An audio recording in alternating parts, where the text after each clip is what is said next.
Rio Branco, Acre. Neste lugar, tão ocidental, vivem mais de 407 mil pessoas, segundo o IBGE. O município quer sair do status de médio para grande porte. O sossego e a vida simplória de outrora abriu alas para as mazelas tão comuns dos grandes centros. Polícia! Polícia! Polícia! Mão na cabeça, vai! Vai! Vai! Mão na cabeça! Mão na cabeça! Violência, problemas financeiros, familiares e o desemprego. Esses são alguns dos fatores que têm contribuído para que haja aqui no estado do Acre um movimento sem fim de casas e prédios abandonados. Mas, na contramão disso tudo, há pessoas que querem apenas um lar para chamar de meu, minha casa, minha terra. E tudo isso graças a um dispositivo, o uso capião. O surgimento do uso capião começou na era romana, foi com a lei das 12 tábuas. A palavra, derivada do latim uso capio, união de uso, significa pelo uso, e capare, do verbo tomar, formando assim a expressão tomar pelo uso. Eu morava em Sena, né? E eu tenho uma filha, mas meu marido era muito violento, me batia muito. E aí eu cansei dessa vida e eu tenho uma prima que mora aqui em Rio Branco e me convidou para vir morar com ela. Onde ela morava, na mesma rua, tinha um terreno abandonado com uma casa feita já lá de tijolo. E aí a minha prima deu a ideia se eu não queria invadir para morar lá, porque já faz muito tempo que não tinha ninguém morando lá nesse local, né, nessa casa. Como a senhora chegou aqui na comunidade, o que as pessoas falavam da senhora? O que elas pensavam sobre a senhora? Bom, quando eu entrei na casa para morar, aí o pessoal dizia que eu era drogada, né, que eu roubava.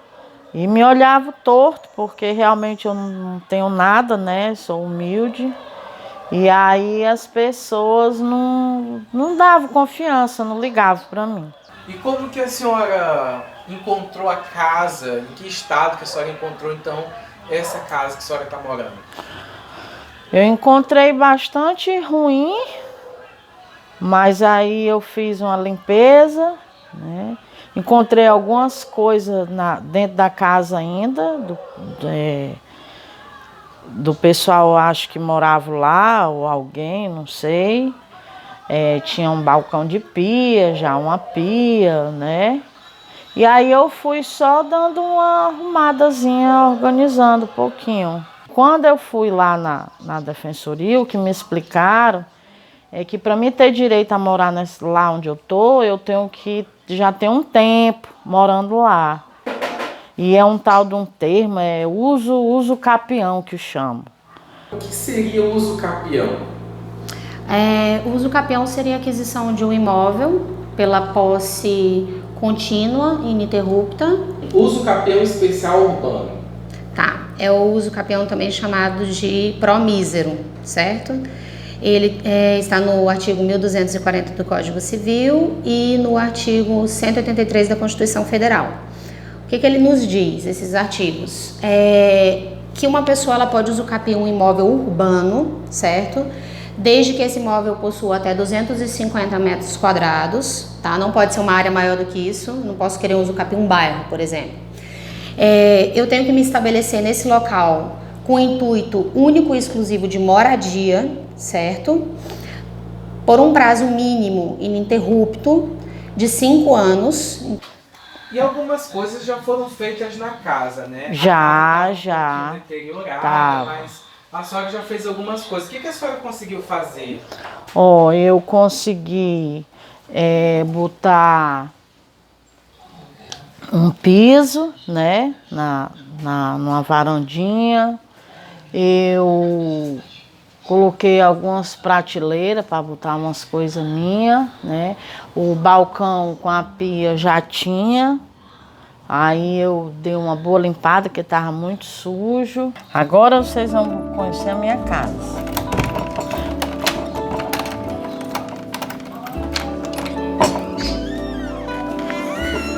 Ó, vocês fiquem à vontade, é de pobre, tá?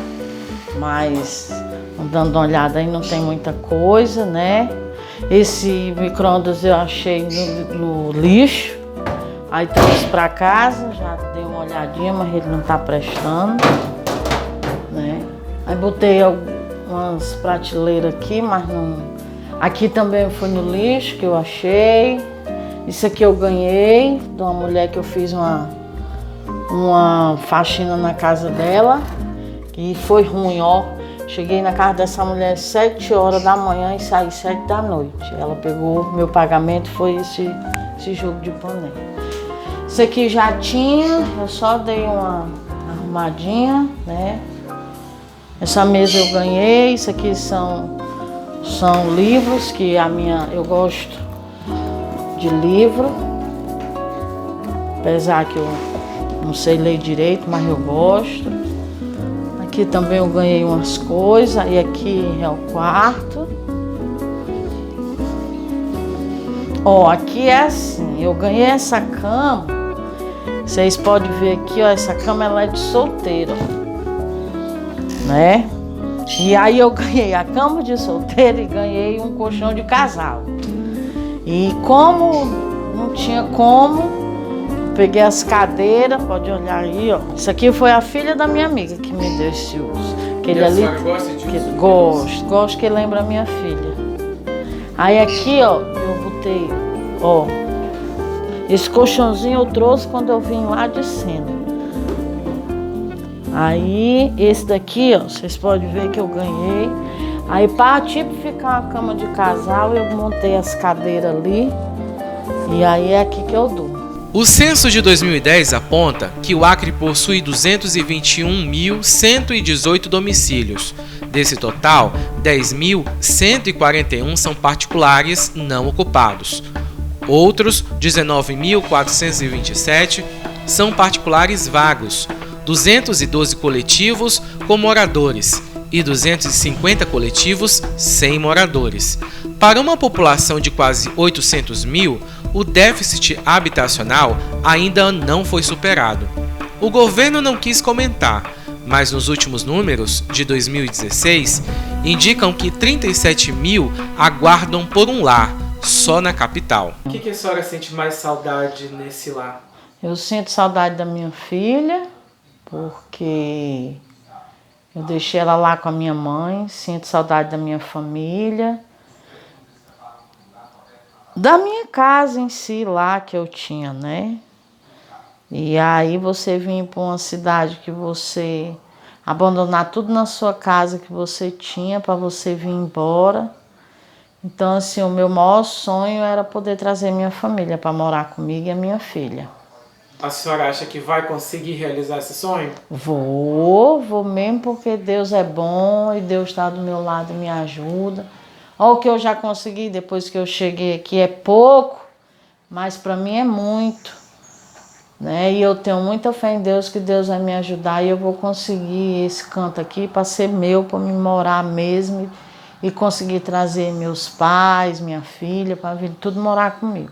E quais são os processos que uma pessoa que quer fazer um pedido na justiça, ela tem que seguir para que possa entrar com esse processo? Tá. Primeiramente, ela precisa ter a posse no período que a legislação determina. Independente de ser ordinária, extraordinária, conforme a gente já conversou, ela precisa ter o prazo mínimo para aquisição, né, da propriedade pelo uso capião. A documentação que ela precisa entregar ou para um advogado ou para um defensor público os documentos pessoais dela, certo? Essa certidão vintenária que eu te falei, que é para demonstrar que a posse dela foi mansa e pacífica durante todo esse período, né? Ela precisa entregar um croquis do imóvel para ela determinar no documento qual é o tamanho, inclusive para o promísero, para constitucional, que você me perguntou, que são apenas 250 metros, né? Ela precisa entregar também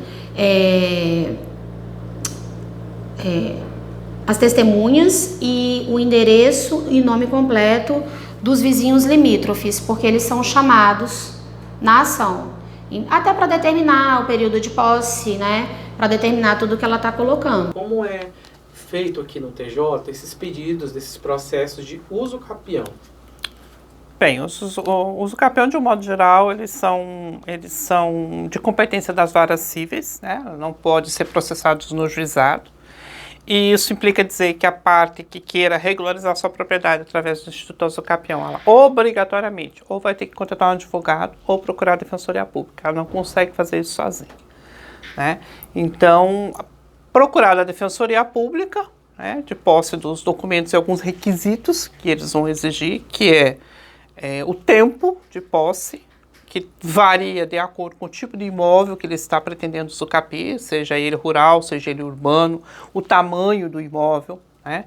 Nós temos um usucapião que a gente chama de constitucional, que é aquele de regularização urbana mesmo, em que a parte pode pedir a declaração da propriedade desde que ela viva ali há mais de 5 anos, que ela não possua nenhum outro imóvel registrado no nome dela, que ela de fato não seja proprietária de nenhum imóvel e que esse imóvel não seja superior a 250 metros quadrados. Então, esses são os requisitos.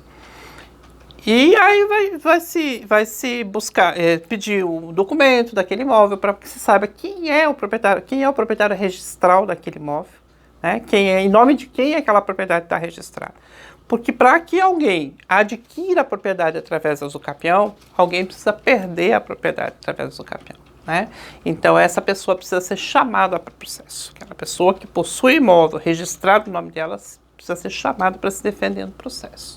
A gente percebe que, eu disse, a demanda está aumentando, né? Nós tivemos aqui, só para ter uma ideia de dados, em 2018, em Rio Branco, 99 processos de usucapião ajuizados, e em 2019, 2020 já foram 207 processos. Né? A demanda praticamente que dobrou.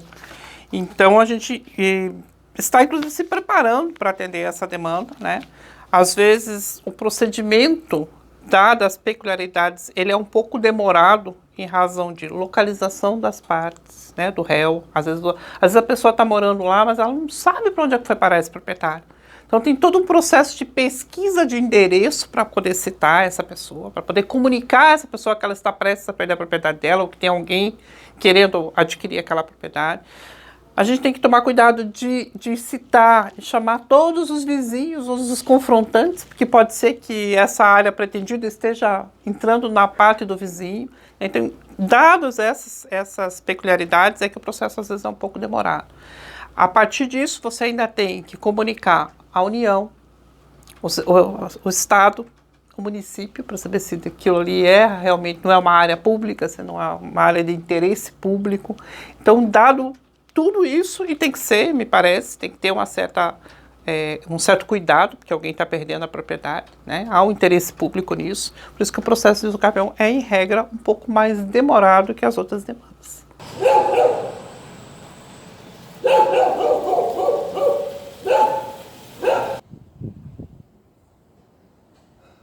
Na sua opinião, por que acontece isso? Por que as pessoas estão abandonando as suas casas?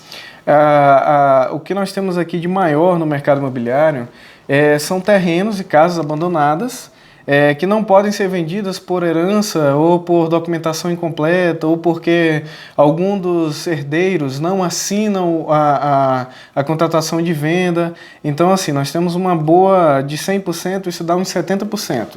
E os outros 30% seria também de acordos, de as duas partes não acordarem com os valores, né? Até mesmo a família não concordar com os valores. A localidade também conta muito, o estado do imóvel também conta muito, se o terreno é declive, aclive, então isso varia muito da situação do terreno de cada imóvel. Em relação ao abandono, por que as pessoas estão abandonando então as suas casas? Nós podemos perceber hoje um abandono bem nítido por conta de marginais, por conta de ladrões. Isso não só acontece nas áreas nobres, isso é mais comum, né, nas áreas periféricas, né? E nós hoje podemos perceber através de jornais, reportagens, o quão grande está a violência no estado. E isso faz com que as pessoas que já compraram um imóvel onde não era perigoso, que hoje está, abandonarem os seus imóveis. Então, assim, essa porcentagem tem aumentado cada vez mais. E como consequência, a grande maioria das vezes o proprietário ele não quer perder. Então ele reduz o valor do imóvel para vender mais rápido, ele já deixa a documentação pronta para poder agilizar o processo de venda, né? Ou até mesmo de aluguel. Para você ter ideia, tem pessoas que já construíram mansões aqui no estado de 500, 600 mil reais em uma área periférica e que assim, depois de construída, se arrependeu. Então, a desvalorização desse imóvel foi muito grande. Isso não entrou até no capital assim investido no imóvel e a pessoa realmente ela teve perdas, né? O que não compensou. Se tem casa abandonada na rua, existe também preocupação com a saúde. Essa é a dona Ruth. Ela cuida deste terreno em frente à sua residência há mais de 8 anos. Sempre que pode, zela pelo que não é seu. Essa casa está abandonada há quase 10 anos. A família começou a morrer. Algumas pessoas se mudaram, foram embora daqui do bairro. E ficou abandonada aqui. E como é que é o compartimento dela? Muito boa, muito boa. Agora não dá mais para ninguém morar, né? Só se derrubar e construir de novo. Porque está deteriorado? Deteriorado. Só presta o baldrame e os pombos acabaram com tudo. E por que a senhora faz a limpeza desse terreno? Por conta dos ratos, barata, da dengue, principalmente da dengue, né? Que nessa época se alastra demais. As casas que foram abandonadas, os agentes, quando tem possibilidade do agente entrar, ele entra, ele faz a inspeção. Se tiver como tratar algum criadouro que não é passível de remoção, ele trata, né, coloca o larvicida lá, mas ela se constitui um perigo para a saúde pública. Porque aquela casa, muitas pessoas entram, jogam lixo e daí pode, né, ser um potencial criadouro do Aedes aegypti. Então, o agente, ele faz essa parte de verificar onde tem, de entrar, de fazer essa inspeção. Mas a população, ela pode estar entrando em contato com a ouvidoria, com a nossa ouvidoria e denunciando os locais onde está abandonado, onde é um terreno baldio. É muito preocupante e nós já tem lei, né? O município ele já trabalha e já planeja ações nesse sentido de procurar o dono, o proprietário, pedir para que ele venha fazer algo quanto a esse problema. Quando nós não encontramos o proprietário, então tem a vigilância sanitária que está trabalhando conosco, ela tem poder de polícia. E quando a gente não consegue com a vigilância sanitária, nós encaminhamos para o Ministério Público a denúncia. Então, tem que partir de uma denúncia. Então, a população que mora no local onde tem esses terrenos baldios, essas casas abandonadas, ela tem que fazer a denúncia para a nossa ouvidoria. A ouvidoria repassa para nós encaminhamos uma equipe de agente que vai a esse local, vai fazer a inspeção, verificar a veracidade dessa informação e aí fazer, né, o que é passível do agente, e quando ele não consegue, aí nós damos encaminhamento, repassando essa informação para a vigilância sanitária. Quando nós não conseguimos com a vigilância sanitária, repassa para o Ministério Público. O Acre existe, e por aqui existe ocupação coletiva para transformar o abandono em pura arte, cultura. Há 4 anos e alguns meses atrás, um grupo de artistas, né, passamos por aqui, vimos o espaço abandonado e a gente precisava de uma sede para poder guardar nossas coisas. E aqui é um espaço muito bacana, a gente viu um local adequado para fazer atividades culturais, né? Questão ambiental também, que a gente teve muito essa pegada também. E aí desde então a gente vem realizando atividades, assim, hoje cada um meio que siga o seu caminho, fiquei eu, mas temos outros parceiros também que sempre vêm e vão, viajantes também que já ficaram na casinha, muita coisa já aconteceu. Por se tratar de um espaço, né, uma ocupação, como é que vocês encontraram esta casa? Fazendo um ensaio da aguadeira aqui na casa do lado, a Marilua, que era uma amiga, conheceu aqui, viu e falou, olha, Lídia, tem um espaço ali que está abandonado. Vamos dar uma olhada? Aí eu vim aqui, olhei, vi o lugar muito maravilhoso e vimos uma placa da Federação de Xadrez. Aí eu entrei em contato, perguntei por que estava parado o espaço, que a gente tinha um projeto de movimentar com atividades culturais, fazendo parceria com eles para eles trazerem um xadrez para cá também, né? Para ser ofertado para a comunidade.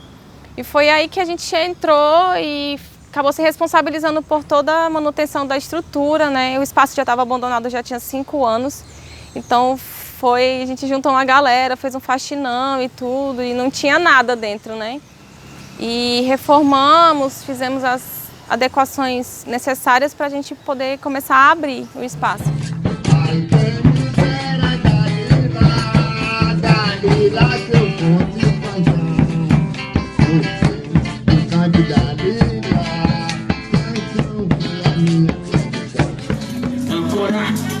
Eu sou Adão e você é minha rival. Ela quer me levar, minha paixão proibida. Do sol, lua, estrela pra te beijar. Me deixa sem saliva, mas a saudade. E como é que tava? Como é que você descreveria o estado do prédio? Olha, tava bem sujo assim, né? A questão de... tinha um espaço no forro que entrava pombo e morcego, então a gente teve que mandar aspirar. Eles tiraram assim, vários sacos de sujeira do forro, tivemos que tampar esses buracos, né? A questão de pombos também, tinha muito pombo, então acabava que o espaço ficava bem sujo, as pessoas não frequentavam mais a academia como frequentam hoje, né? Depois do movimento que a gente fez. E nós, questão de iluminação também, a gente sempre prioriza por isso, né? A casinha está sempre iluminada e a gente está sempre em contato com os órgãos, né, para poder fazer a manutenção aqui também no parque. E aí, vamos conhecer a casinha?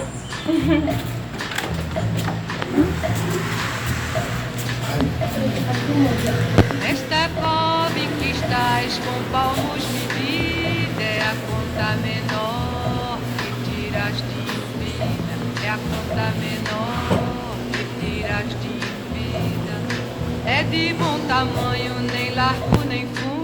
Tem muitos artesanatos, né? Bastante. Isso aqui foi que a gente estava te falando que as pessoas jogam dentro do lixo. Isso aqui foi eu fazendo a coleta ali, separando.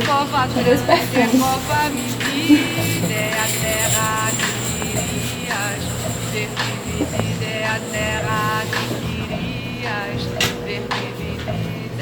É uma cova grande pra teu pouco de fundo, mas caras mais ancho que estavas no mundo, mas caras mais ancho que estavas no mundo.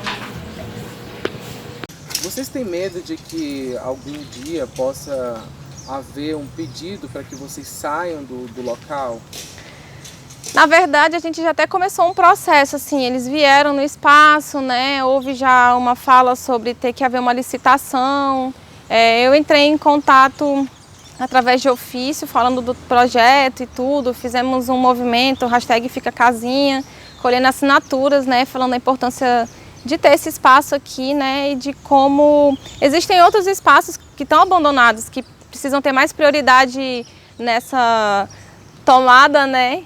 Para serem ocupados do que aqui, que a gente já está nesse movimento, já conhece o bairro, né? E a ideia é tornar o bairro um local modelo, né? Para outros, assim, cada bairro ter sua casinha cultural, né? Que seja também um ecoponto e que através dessa reciclagem, desse recebimento desse material, consiga ter um caixa e fazer movimentar tudo dentro de cada bairro. Fale um pouquinho sobre o uso capião de bens do Estado, por exemplo, um prédio do Estado, que a pessoa vai lá e começa a fazer o uso capião dele. É vedado por lei, é vedado pela Constituição. Não há uso capião de bens públicos, é vedado. Então, assim, eu vejo muito essa questão de movimentação, de querer adquirir aquele bem para uso, bens da União, isso acontece muito na questão rural, puxando um pouco, né? Aquela área da União, são áreas de preservação, a pessoa invade, que é usucapi. É vedado pela Constituição. Então, ainda que o advogado tente entrar com uma ação, ele vai sempre ser barrado por uma parede que é intransponível no direito, que é a inconstitucionalidade. Por falar em prédios, são inúmeros locais que o poder público deixou cair no esquecimento. Este aqui, que antes era uma comarca judiciária, foi devolvida ao governo do estado. Não há planos para ocupá-lo novamente. Eu queria dizer para as pessoas que você que tem uma casa, que vive reclamando que a tua casa é velha, que a tua casa não tem nada, que tua casa é toda deteriorada, né? Que vocês aproveitem, porque ter uma moradia hoje em dia é muito difícil, um canto para morar. E eu queria dizer para essas pessoas, esse pessoal que tem muito dinheiro, que é rico, que deixa seus terrenos, suas casas abandonadas. Gente, tem muita gente que precisa de um chão para morar, de uma terra, de um pedacinho de chão. Se vocês não querem, não vão usar para nada, doem para quem precisa. Tem muita gente, não só eu, mas tem muita gente por aí que precisa de ter um canto para morar. A terra é de todos, a terra é nossa. Se você faz bom uso dela, se você faz essa terra crescer, então doem para alguém, já que vocês não querem, e preferem deixar se acabando, se deteriorando, mata um monte de conta. Ajude quem precisa, porque é muito difícil você não ter uma casa para você morar. Você viver ao relento, pegando sol e chuva, é muito ruim. Então não faço isso não, porque é muito ruim. Olha a minha situação, eu estou dependendo disso aí. Quanto tempo faz que eu estou nessa casa e ninguém nunca apareceu, nem para olhar, para ver como é que tá. Ficou à mercê de bandido quanto tempo, né? E se eu estou aqui invadir, é porque eu estou precisando, eu quero usufruir daqui, eu quero fazer uma melhoria aqui para mim. Então não deixe isso não, ajude quem precisa, a terra é nossa, é de todos nós. Na nossa casa, amor perfeito é mato, e o teto estrelado também tem luar. A nossa casa até parece um ninho, vem um passarinho pra nos acordar.